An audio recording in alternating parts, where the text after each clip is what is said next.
Okay, today I'm replacing the PCV valve on a 2012 Jeep Wrangler Unlimited. So I took the tire off to get to the bolt that's under here.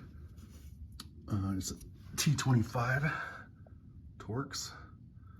Sometimes actually T25 is too big, so I had another tool set that I had, so I grabbed one of the smaller ones, so that one worked, and you can see it right. I don't know if I can get in there or not. You can see it right there. You see that hole right there? That's the part of the PCV valve, and I just slid the new one in there. I just took the old one out, and the best way to do that is to loosen it with a wrench, and then use this with your fingers and spin it after you get it loose. So I use this wrench right here. You just stick the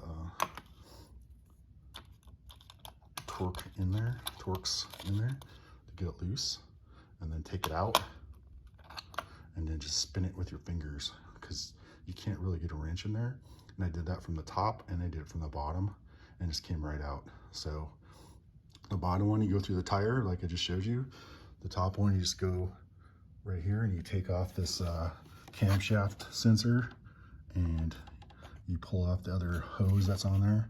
That goes on this thing right here, on the round part there, that hose that goes on top once you get it installed. And then, yeah, you just tighten it up real quick with your wrench, and it's actually not that bad. It's actually a little easy when you don't use the wrench and use your fingers.